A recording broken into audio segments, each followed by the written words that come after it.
The Cactus Queen. Once upon a time, there was a kingdom where many people lived.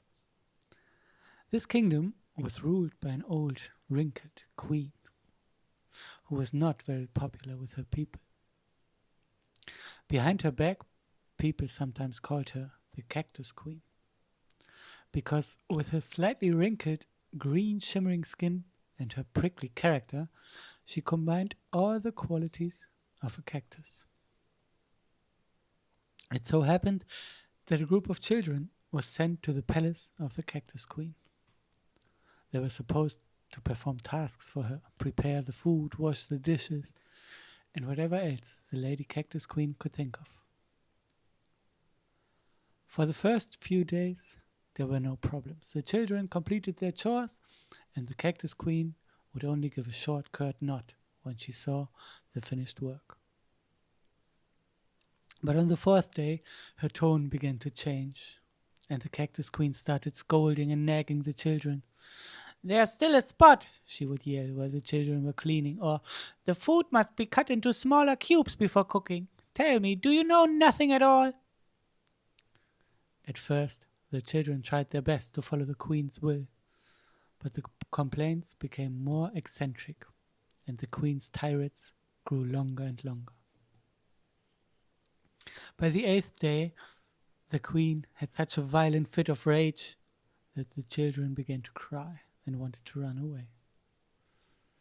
But the Cactus Queen was clever. She let everyone in the village know that if the children ran away and were found outside the castle, she would pay in gold for their return.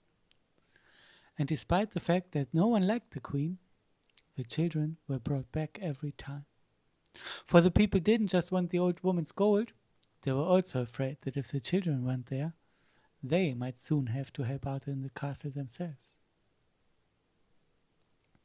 The Queen's rage grew worse and worse, until she eventually stopped speaking normally altogether.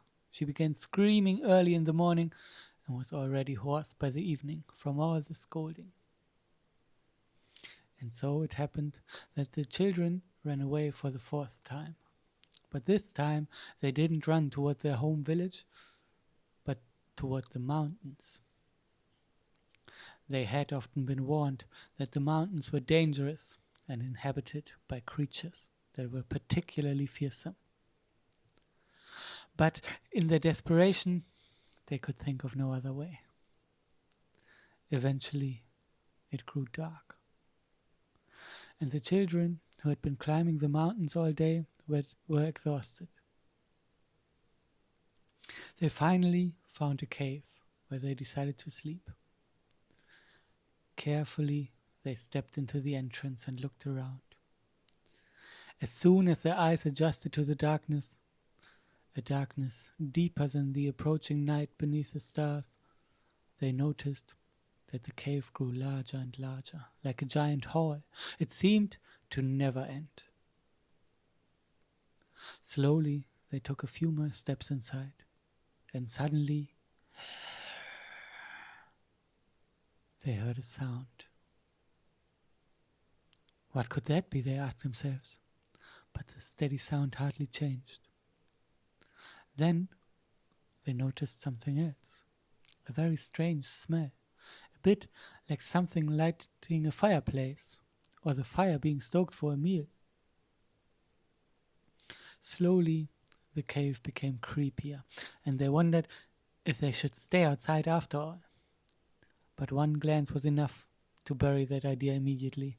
Outside, it was starting to rain. The children had hardly any proper clothing. So, they walked a few steps further into the cave, where the sounds became a bit louder.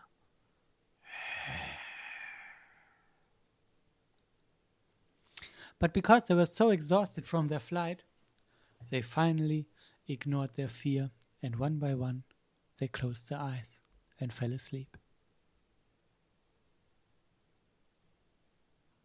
A sound made them startle, but it was no longer the steady sound from the night before. It also felt somehow closer. They looked around and were terrified once again. giant eyes stared at them, and as their gaze left the eyes and moved further down, they noticed sharp teeth. The smell of fire was now everywhere, making it hard for the children to breathe. "Who are you, and what are you doing in my cave?" a voice finally asked. The children stammered and wanted to run for the exit all at once. But where there had been a hole in the mountain before, forming the entrance and exit, there was now a giant boulder blocking the path. "I am growing impatient and hungry." The children froze, but very slowly. Perhaps because they were used to the ill-tempered Cactus Queen, they composed themselves and answered. They told the creature their story, why they had run away from the village, and that they would be brought back if they fled to the town or the nearby forest. The creature listened attentively, and they had finished telling everything. The two large eyes continued to stare at the children. Very slowly, the strange creature raised its head and spoke. "That reminds me of my Aunt Evergrim. She was never satisfied with the fire I breathed or the tricks I performed while flying. She always had to nag, nag, nag, nag. Yet she couldn't do it any better herself. Pah! I want to help you. My name is Alantaro Mercando Vasilica Nesh Palum. And as you can clearly see, I am a blue dragon." He gave a small bow with his head, and only now did the children notice the dragon's blue scales. "If you like, you can climb onto my back, and together we will visit the queen." The children thought for a moment, but a glance at the giant boulder at the cave entrance made them sigh. Did they really have a choice? So they carefully climbed onto the dragon's back and waited excitedly. The dragon clumsily set to work, first moving the boulder out of the way and then soared into the air. It was incredible to ride through the sky on the dragon. The wind rushed through the children's hair, and they cautiously began to giggle, first tentatively, then finally from the bottom of their hearts. But this feeling didn't last very long, for soon they reached the queen's castle. They swallowed hard. What would the dragon say? How would he set them free? Could the queen perhaps outsmart even a dragon? The villagers had long said the Cactus Queen was incredibly clever and could trick even the wisest person into doing what she wanted through her cunning alone. Carefully, they looked down into the castle courtyard where the Cactus Queen was currently sitting on a bench in her garden. The dragon flew straight toward her and didn't seem to want to slow down at all.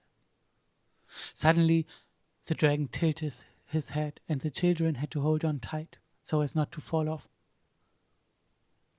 The dragon opened his giant maw and with one gulp devoured the queen. "There," said the dragon. "Two problems solved at once. Your mean queen is gone, and so is my hunger."